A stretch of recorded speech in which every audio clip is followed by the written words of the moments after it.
آج کل پاکستان کی ہے اس میں اتنے بڑے بڑے ایشوز جو ہیں وہ ڈومینیٹ کر جاتے ہیں کہ ہم اپنے ارد گرد کے جو بہت سے حالات و واقعات ہیں ان کو اگنور کر دیتے ہیں. لیکن اب ایک ایونٹ ایسا ہے جس کو ہم اگنور نہیں کر سکتے کہ ہندوستان میں ورلڈ کپ ہو رہا ہے اور ورلڈ کپ میں پاکستان کی کرکٹ ٹیم بھی وہاں پہ گئی ہوئی ہے اور پاکستان کی کرکٹ ٹیم کے جو سیکیورٹی کے ایشوز ہیں اس پر انڈین پریس اور جو باقی غیر ملکی اخبارات ہیں وہ کافی خبریں شائع کر رہے ہیں. لیکن اب امریکی اخبار واشنگٹن پوسٹ نے تو ایک بہت بڑی سنسنی خیز انویسٹیگیٹو رپورٹ شائع کر دی ہے اور وہ یہ کہہ رہی ہے جی رپورٹ کے under India's pressure Facebook let propaganda and hate speech thrive.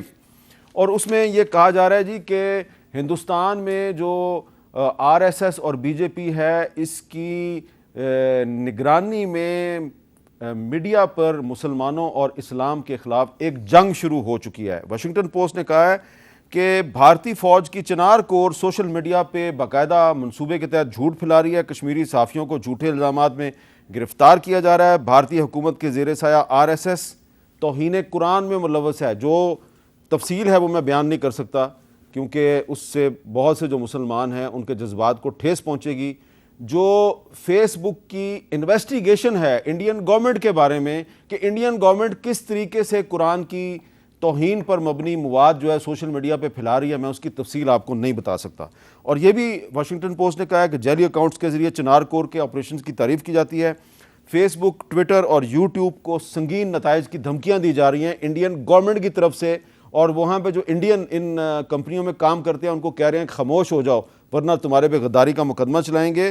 اور امریکی کمپنیوں کو مودی کی حکومت جو ہے وہ اپنے ایجنڈے پہ اپنی دھونس اور دھاندلی کے ذریعے چلا رہی ہے. اور افسوس ہے کہ مسلمانوں پر حملوں کو یوٹیوب پہ لائیو سٹریم کر کے دکھانے والے ایک صاحب جو ہیں ان کو انعام بھی دیا گیا ہے، ان کو باقاعدہ ریوارڈ دیا گیا ہے. یہ صورتحال ہے اور اس صورتحال میں پاکستان، بنگلہ دیش اور افغانستان یہ تین ممالک کی ٹیموں کے جو مسلمان کھلاڑی ہیں ان کے لیے ہندوستان میں جو خطرات ہیں اس میں بہت اضافہ ہو چکا ہے جس سے کہ خود انڈین ایجنسیز بھی آگاہ ہیں. ہندوستان میں مسلمانوں کے خلاف نفرت پھیلائی جا رہی ہے اور اس نفرت کی وجہ سے صرف پاکستان نہیں بنگلہ دیش اور افغانستان کی جو ٹیموں کے جو کھلاڑی ہیں ان کے لیے بھی خطرات ہیں. تو آپ کو کیا لگ رہا ہے کہ خیر خیریت سے وہاں پہ یہ ورلڈ کپ پورا ہو جائے گا یا کوئی ناخوشگوار واقعہ بھی ہو سکتا ہے کوئی؟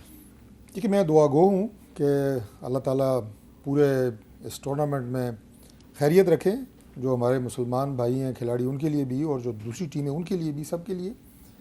لیکن جو سب سے افسوسناک بات ہے وہ یہ ہے کہ مختلف ممالک میں سوسائٹیز میں ایسے چھوٹے چھوٹے سیگمنٹس ہوتے ہیں، پولیٹیکل پارٹی چھوٹی چھوٹی ہوں گی جو ہیٹ سپیچز کرتے ہیں، جو نفرت پھیلاتے ہیں، جو فرقہ واریت کی بنیاد پہ یا کسی اور بنیاد کے اوپر جو ہے وہ چھوٹا موٹا انتشار پھیلاتے ہیں. لیکن یہ کیفیت جو انڈیا کی اور یہ بھی سے اس ایشو پہ نہیں ہے، اس سے پہلے بھی متواتر آپ دیکھیں اسٹیٹ سپانسرڈ ہیٹ سپیچ اور ایک ریاست کی سرپرستی میں ایک مذہب کے خلاف نفرت پھیلانا اور وہ اقدامات جو اس ایک خاص قوم مسلمانوں کے خلاف اٹھائے جا رہے ہیں یا اٹھائے گئے ہیں ان کی سرپرستی ریاست کرے، یہ دنیا میں کہیں نہیں ہوتا. یہ اعزاز صرف اس بدنما داغ میں کہوں گا کہ یہ صرف انڈیا کے ماتھے پہ ہے. جی آپ میر صاحب، بی جے پی کے بارے میں کہا جاتا ہے کہ ہیٹ سپیچ کا یہ بڑا بینیفیشری رہا ہے. ابھی ریسنٹلی آپ نے دیکھا ہوگا رمیش نے even within the parliament Danish Ali پہ اٹیک کر لیا تھا اور مسلم سلر کی وجہ سے یہ پوری ایک رپورٹ آئی کہ بینیفیشری ہے.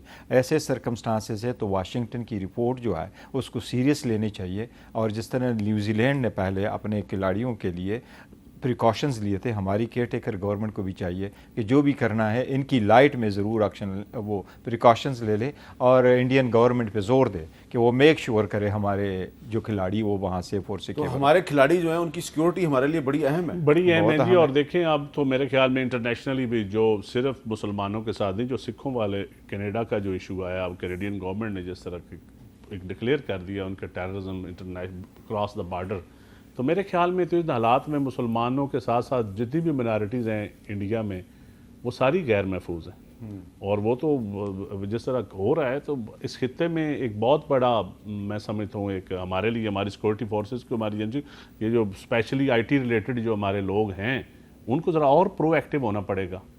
اور یہ جو واشنگٹن پوسٹ کی رپورٹ ہے، میرا خیال یہ ہے کہ اس پہ انڈیا کی سپریم کورٹ کو خود ہی ایکشن لینا چاہیے، کیونکہ نیو یارک ٹائمز میں کچھ انڈین جرنلسٹوں کے بارے میں خبر چھپ گئی تو فوراً ہی ان کے گھروں پہ ریڈ ہوگی. یہ اتنی بڑی خبر چھپی ہے، اور اس پہ ویسے انڈین میڈیا کے ساتھ ساتھ پاکستانی میڈیا بھی اس پہ خاموش ہے. یہ اتنی کمپریہنسو انویسٹیگیٹو رپورٹ ہے، بہت امپورٹنٹ رپورٹ ہے جی. اور اس میں جو تفصیلات ہیں، میرا خیال ہے کہ میں خود جو ہے وہ ان کو جب میں پڑھ رہا تھا تو میرے لیے ناقابل یقین تھی، اور میں بار بار یہ کہہ رہا ہوں یہ ناقابل بیان تفصیلات ہیں کہ کیا کیا جھوٹ انہوں نے قرآن پاک کے بارے میں آر ایس ایس نے سوشل میڈیا پہ پھیلایا ہے. اور افسوس کی بات یہ ہے کہ یہ جو انویسٹیگیشن ہے یہ فیس بک نے خود کی، اور اس کے بعد فیس بک کو روک دیا گیا کہ آپ نے اس پہ کوئی بات نہیں کرنی. اور وہاں پہ جو انڈینز ہیں جو فیس بک کے لیے کام کرتے ہیں، جب وہ اپنی گورنمنٹ کے پاس لے کے گئے یہ رپورٹ، انہوں نے کہا ہم تمہارے پہ غداری کا مقدمہ قائم کر دیں گے. اگر یہ پاکستان میں ہوا ہوتا تو اب تک تو طوفان آ گیا ہوتا. بالکل آ گیا ہوتا. میں برملا یہ بات کہوں گا کہ انڈیا جو ہے وہ نفرت پھیلانے میں، منفی پروپیگنڈا پھیلانے میں وہ پاکستان سے بہت آگے ہے. جیسا کہ چند صاحب نے کہا کہ ہمیں اپنی پازیٹیوٹی کو پھیلانا چاہیے، اور دوسرا یہ کہ اگر ہم یہاں سے اپنے کھلاڑیوں کو یا اس پوری ٹورنامنٹ میں دیگر جو ہمارے مسلمان ساتھی ہیں اگر ان کو سیکیورٹی نہیں دے سکتے، تو کم از کم جس طرح آپ نے یہ رپورٹ میڈیا پہ افشا کی ہے، یہ ایک پلان ہے بیسیکلی جو افشا ہوا ہے. تو بہت سارے اس طرح کے مکروہ منصوبے، خطرناک منصوبے اس لیے بھی قابل عمل نہیں رہتے کہ وقت سے پہلے آپ ان کو افشا کر دیں. تو میں میڈیا سے بھی کہوں گا، پاکستانی میڈیا سے، کہ وہ اس کے اوپر باقاعدہ پروگرام کریں، اس کی جزیات لوگوں کو بتائیں، پوری دنیا کو بتائیں کہ انڈیا جو ہے وہ وہاں پہ کس طرح کے پلان بن رہے ہیں، اور حکومت خاموش ہے، اور پاکستان نہ صرف خاموش ہے بلکہ ان کی سرپرستی کر اور رہی ہے. نگران حکومت اور ہمارے جو نگران وزیر خارجہ ہیں ان کو چاہیے کہ اس رپورٹ کی روشنی میں اپنے تحفظات سے انڈین گورنمنٹ کو آفیشلی انفارم کرے. یہ تو بہت ضروری ہے. یہ ہماری جو فارن آفس لیول کے اوپر یا گورنمنٹ لیول کے اوپر جو اقدامات اٹھائے جانے چاہیے وہ تو بہت ضروری ہیں، ضرور اٹھانے چاہیے. بہت بہت شکریہ ڈاکٹر طارق فضل چودھری صاحب، جناب گور خان صاحب، جناب ندیم افضل چند صاحب. واشنگٹن پوسٹ کی جس انویسٹیگیٹو رپورٹ کی بات کی ہے، اس رپورٹ کی ہیڈ لائن جو ہے وہی ہمیں سب کچھ بتا رہی ہے کہ under India's pressure Facebook let propaganda and hate speech thrive.